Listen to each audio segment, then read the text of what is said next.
Good morning again, friends, and welcome back.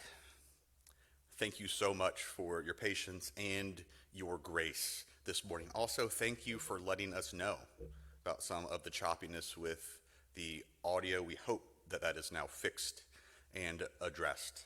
I'm going to move into our time of morning prayer this morning, friends, and Maureen has requested prayers for Pam Caudill, the loss of her father. We also want to lift up Maureen and her family for the loss of her stepmother as well. So we're going to lift up you in our prayers this morning, friends. As much as you are able to, as much as you can try to quiet and still the environment around you, friends, I invite you to join us in a time of prayer this morning. Good morning, God, and thank you. Thank you for this day. Thank you for this place and all of the places where we are gathered together this morning, Lord, in fellowship and worship of you. Lord, we thank you for this snowy, rainy day. We thank you for this opportunity to gather in worship. We thank you for the opportunity, God, to pour out our hearts, to leave our worries and our doubts and all that burdens us, God, at the altar, at your feet.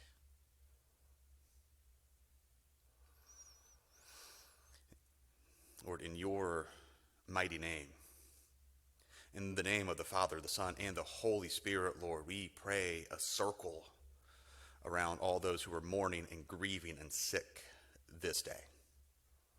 Lord, we wrap in a prayer all those who are suffering from COVID, suffering from cancer and all sorts of illnesses, suffering from mental illness and anxiety and depression. Lord, we wrap them in this prayer, God, and we ask you to pour out your healing and your protection and your mercy upon all of those whom we know.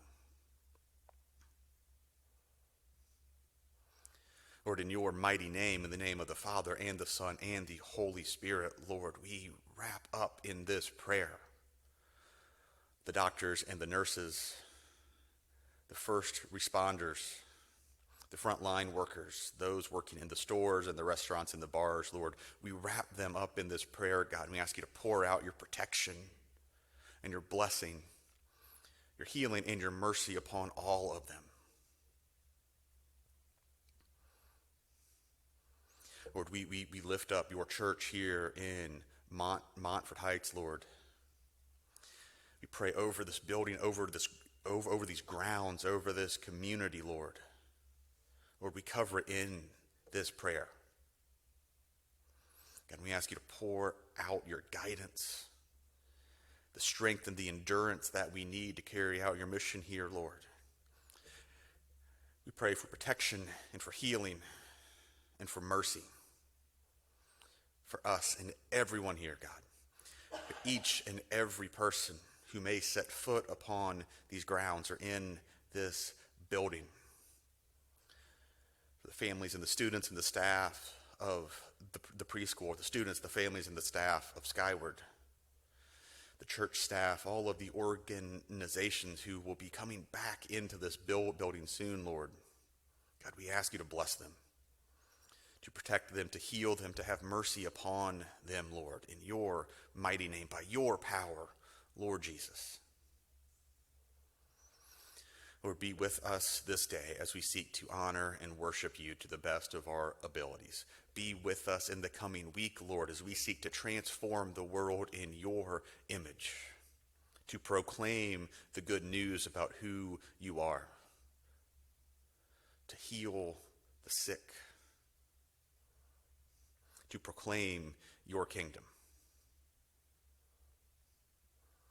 to disciple our fellow brothers and sisters all around us, Lord, to make them followers of you. God, equip us with what that we need. Continue to speak to us and guide us in big, bold dreams, Lord, that we may know the right way to go, that we may know the right things to do, Lord, that we may love each other as you love us. Lord, in your mercy, hear our prayer this day. In the name of our Lord and our Savior and our King, Jesus Christ, we pray.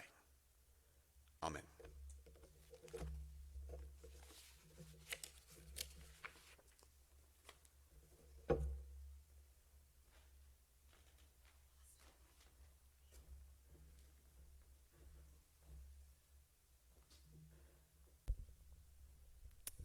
Good morning, boys and girls of all ages. I hope you are super cozy on your sofa with your family. Pastor Jason just read some scripture from 1 Samuel, and Pastor Angie will talk a lot about a lady named Hannah. Now, Hannah had a problem. Hannah really, really wanted to have a baby. She really wanted a baby more than anything in the whole world. She was not getting her way, and she threw a fit. An absolute fit. She stopped eating. She was crying all the time. She was cranky. You guys don't know anything about that, right? No? Declan? Eli? Molly? Evelyn, I know you're out there. Ha-ha, Miss Kelly has ways. But I know you're out there, and I've known all of you since you were very small, and I happen to know that maybe, just maybe, once in your life, you threw a fit too. You probably stomped your foot. You probably screamed. You cried. Now, I don't know about Hannah not eating, because when I throw a fit, yes, Miss Kelly can throw a good fit too. When I throw a fit, I want to do the opposite of Hannah. I want to eat it all, and I go shopping, because that solves everything. But you see, boys and girls, it turns out that it doesn't really solve anything. What I've found works is praying to God, just like Hannah did. Hannah realized that the one person who could help her was her Lord. And she prayed long, and she prayed hard. Really long and really hard, to the point that other people took notice and thought she might have lost her mind or was crazy. But it turns out that God heard the prayer, and he hears your prayers too. Now, not every prayer, like when you don't get the roses, instead they got you Papa John's. Okay, we're not talking about that, all right? We're talking about the deep prayers on our heart. I feel attacked. You feel attacked? Okay, well, sometimes God hears those prayers. Does that make you feel any better? Yes. Okay, all right. Sometimes God hears those prayers too, and you end up with the pizza that you wanted. But we're talking about bigger prayers than that, when we might have to move or make a new friend or fight with our friends or a big test or someone who's sick in our family, or we can't do the things we've always wanted to do. God's listening, boys and girls. He listened to Hannah, and Hannah had a son. But you see, when Hannah prayed, boys and girls, there's a second part to her prayer. She promised God that she would give this gift, this answered prayer, back to him. She named her son Samuel. And just like your name has a meaning, Samuel's name means asked of God, or God heard. And Hannah did just as she promised, boys and girls. When Samuel was old enough, she gave him back to the Lord. My question for you is, what can you give back to God after you've prayed so hard for something? Because it's a two-way street, boys and girls. Hannah's a great example of that. Let's say a prayer. Dear God, thank you for this day. Thank you for our friends and our family. Thank you for our church family too. Help us know that you hear us. You're listening. Sometimes the answer is no, but that you loved us. And as Hannah said, I prayed for this child, and the Lord has granted me what I asked of him. Hear our prayers, God, and help us know how to give back to you when our prayers are answered. It's in your Son's name that we pray, and we all say together, Amen.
Friends, I hope you're all back. Our second lesson is from Hebrews again this week, and we're backing it up just a bit into Hebrews chapter 10, verses 19 through 25, and then 35 and 36. So hear this word from the letter to the Hebrews. Therefore, my friends, since we have confidence to enter the sanctuary by the blood of Jesus, by the new and living way that he opened for us through the curtain, that is, through the flesh, and since we have a great priest over the house of God, let us approach with a true heart in full assurance of faith, with our hearts sprinkled clean from an evil conscience and our bodies washed with pure water. Let us hold fast to the confession of our hope without wavering, for he who has promised is faithful. And let us consider how to provoke one another to love and good deeds, not neglecting to meet together as is the habit of some, but encouraging one another, and all the more as you see the day approaching. Do not, therefore, abandon that confidence of yours. It brings a great reward, for you need endurance, so that when you have done the will of God, you may receive what was promised. May God add his blessing to the reading and the hearing, the living and understanding of this word. Amen.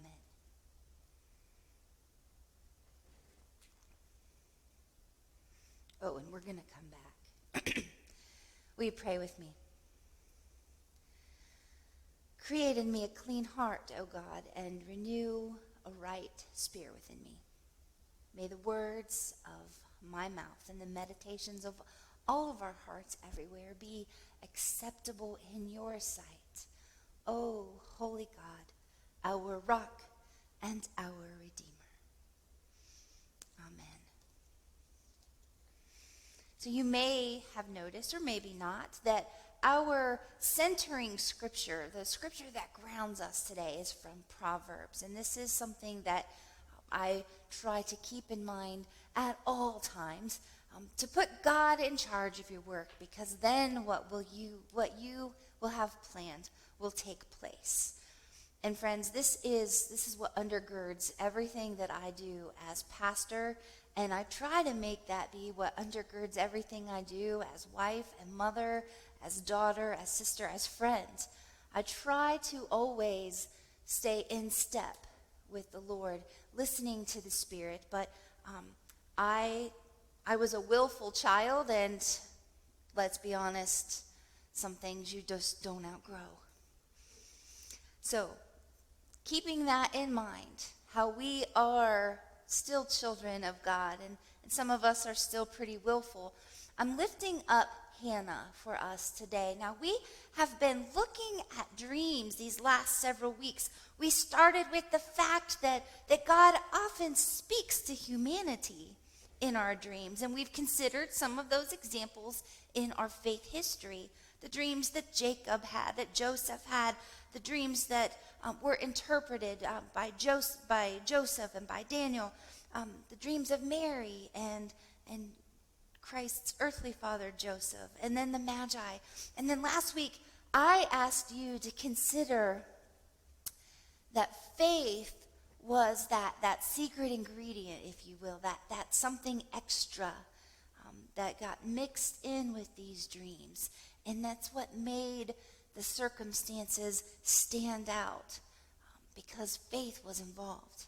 So we revisited that Hebrews text that's shortly after what I read in Hebrews 11, and we began to list our family tree of the faithful, of the saints. Because of faith, this happened. Do you remember that? Because of faith, this happened. Because of faith, this person did this. Do you remember that? Yes. Thank you. And so that became our refrain in our reading and our sharing last week. And that's where we come in today. I want to dissect a story of our faith, a woman who was facing a real life kind of problem. One that any one of us could have had, or maybe have had to face.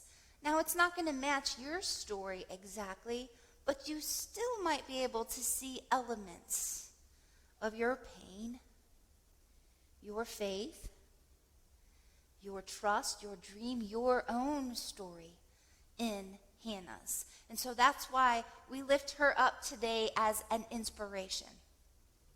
Her dream, mixed with her faith in God's providence, mixed with her trust in God's timing, it lays a foundational example for us to follow as dreamers, as followers of Christ, as beloveds of God's.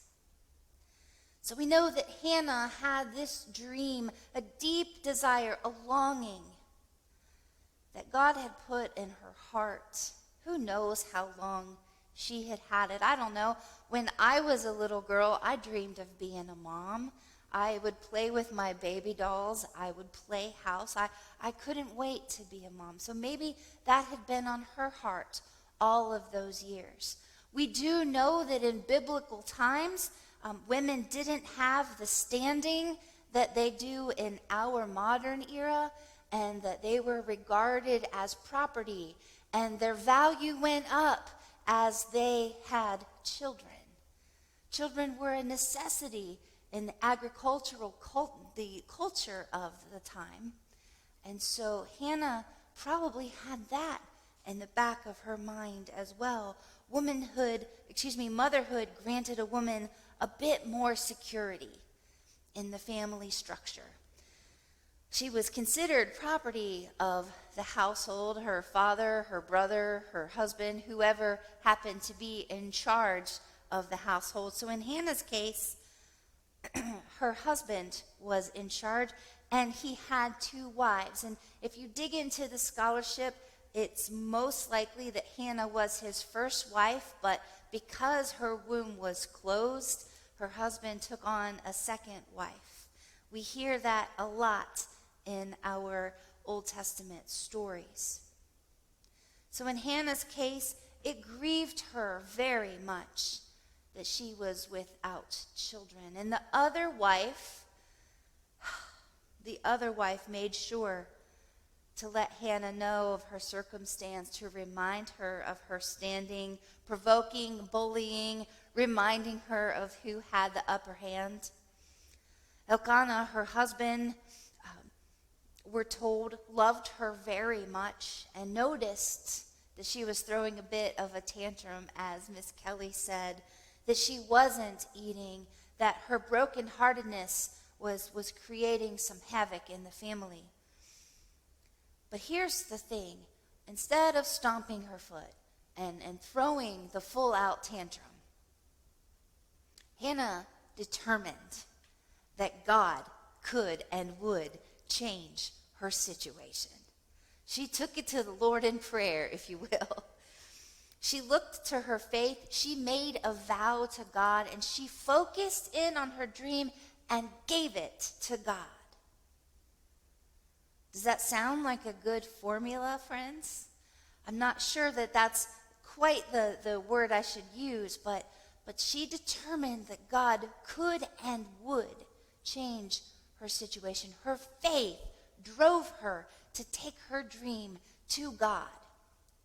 And she did so quite fervently. She pours her heart out to God, trusting in God, making a vow that her child would become God's very own servant. And in the pouring out of her heart, I can't help but think of all the other things that she was giving over to God in that prayer time. The shame, the hurt, the anger, the brokenness.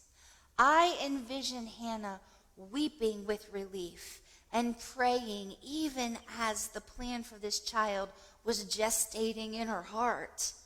Have you ever had that kind of coming to God experience? You just take it to God and you pour it all out. You leave it at the foot of the cross, knowing in your bones, trusting that God hears you and is with you in your pain, in your heartache, in your want, in your desire, in your longing, in your dream. Have you been there, friends? I'm going to guess that many of you have. And I'm going to pause for a moment because we have to take a bit of a detour, a bit of an aside, if you will. Because this is where the dissonance begins to rise, and it might be because of the culture in which we live. It might be because we expect answers and we want yes, and we want things to go our way. But there's this dissonance that kind of wells up in me and rises in my own spirit. So I'm going to guess that it might be that way with you. Because I have had those moments of intense trust and closeness to God. And I have had those same intense moments and times where God told me no. Have you been there too? Now, God truly did hold me when I experienced tremendous loss as a child. God guided me in those teenage years, wilderness, as I searched for meaning and connection and purpose. God's hand, I have no doubt, protected me from myself and some pretty stupid stuff by telling me no. God also consoled me and reminded me as I grew in faith that sometimes no is really not yet, or worse, God tells me no because God's preferred future for me does not include this thing which I desire. So I needed to take that moment and acknowledge the dissonance because we don't like to be told no. It starts when we're littles and it continues on. And I haven't outgrown it yet. How about you? I don't do well when someone tells me no. Because I do my research, I get everything ready. I have done everything I can to get them to yes before I even make the ask. But I digress. So we don't like being told no, do we? Not a bit. As toddlers, that directive became a chorus in our lives as we stretched boundaries and struck out into the world outside of our parents' arms, exploring, learning, climbing, unknowingly putting our little bodies in harm's way. No was most often a safety mechanism at that age, used by those looking after us to keep us safe and protected. Amen? When we became teenagers, the no operated in much the same way, but on a grander and more practical scale, a more impactful way. Not allowing certain behaviors, watchful parents, and loving adults were trying to help shape us into responsible young people. And no usually was the spark of a teenage rant. Right, Kelly? I was talking about you, sister. Just teasing. As adults, it doesn't really seem to get much better. We're still learning and growing in faith and in life, and we still hate to be told no. At work, maybe a leader rejects our plan because it doesn't fit into the company's big picture. A no on your proposal may mean that you're missing key elements for the growth of the company's bottom line. Your idea for a new campaign may be just a smidge off from what the agency is trying to convey. Or your patient may reject the new treatment plan because it's too aggressive, or maybe because it's not aggressive enough. Miscarriages of justice are huge. They're like huge no's and an indictment. Or a physical miscarriage feels the same way on your desire to be a parent. Tragedies make us feel like Job, or maybe that God isn't listening, or God isn't present, or is just out to get us with all of the no's that we are facing. Or maybe your spouse turned down the idea of another pet because 2 is enough. Or boo. Or your aged parent who is struggling with mobility has let you know in no uncertain terms that they are not moving in with you yet. They are perfectly fine living on their own. Thank you very much. Or maybe your son is refusing to let you help him out financially, even though he desperately needs it and you have the means to do so. Even our bodies, friends, tell us no, with the tweaks and the pains. And sometimes, as we age, the simple betrayal. We want to do this, but our body says, oh, no, you don't. All of this is to say that we spend a whole lot of energy, a whole lot of time trying to get folks to our terms of yes. And we sometimes forget that God is at work in all of our lives. That God sees the bigger picture. Even when we are able, with our spiritual maturity, to take a big step back and engage and look at the whole picture, we are not seeing the whole picture that God sees. We get very self-focused rather than God and faith and kingdom focused. Sometimes we forget that God is at work in all of our lives and that this tapestry of life is many threads of yes and no and maybe and not yet and not now for every single one of us. We cannot see the big picture that God has in store, but we can do our part and plan it with God.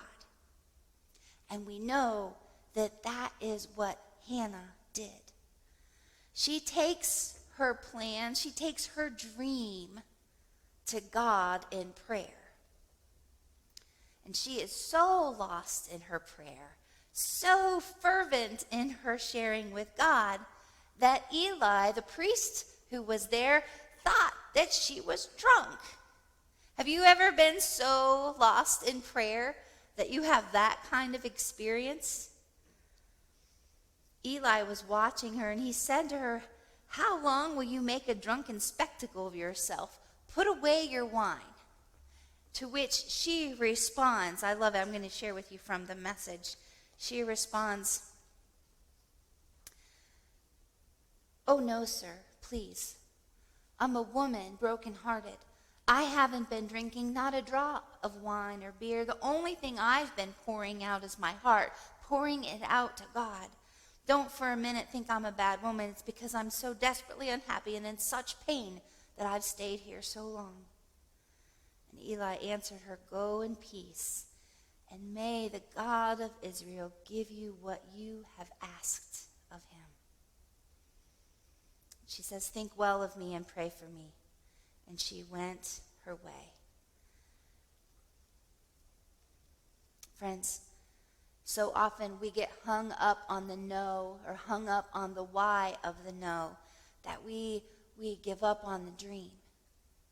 Or we fail to take it to God and take that faith to put that dream into a plan of action. Hannah took it to the Lord, consecrated that dream, and she followed through with the promise, and God also followed through with God's promise. And so that's the inspiration I want to lift up for us today. That's what I want us to be chewing on. Now, one of your homework assignments last week was to begin thinking about what your God-sized dream is. For Hannah, it was to be a mother. What has God written on your heart? What is your God-sized dream? Because over the next couple weeks, we're going to be putting some flesh on those bones of the dreams. We're to look at Jesus' dream for his followers. And we're going to be looking at the dream for this church as we move into God's preferred future for us. So let Hannah be your inspiration. She thought about throwing a fit, didn't she? She stopped eating. She was sullen. Well, I mean, a lot of family gatherings turn out that way anyway, right? But then she took it to God. She brought in that faith aspect. And so, friends, that is what I want us to be thinking about. Bringing in that faith. Taking it to God. Relying on God's promise, God's providence, God's timing. Will you pray with me? Gracious and holy God, we thank you that we are a part of this amazing tapestry of history, of faith. We are so grateful for the saints who have come before us, those who lift us up now and surround us and encourage us as we dream and as we plan with you. Lord, we pour out our hearts, and we give you those things that might distract us, those things that may discourage us, those things that may take our focus off of you and your good plans for us. We pour out our hearts and ask that you would pour out your Spirit upon us as we dream. Lord, inspire us anew. This is our prayer. Amen.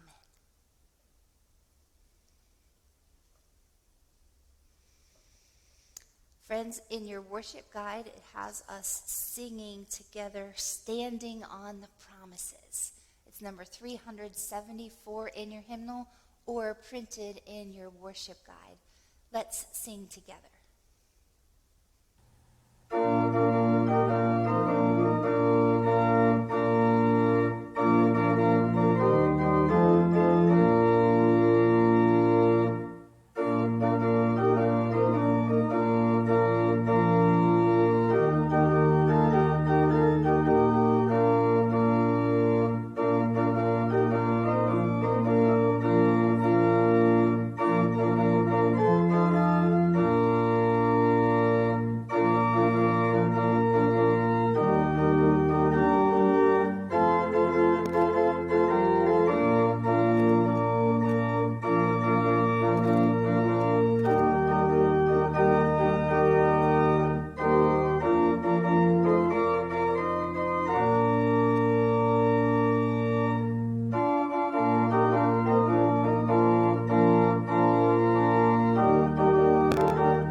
friends, as you go out into the world this week, remember how very much you are loved.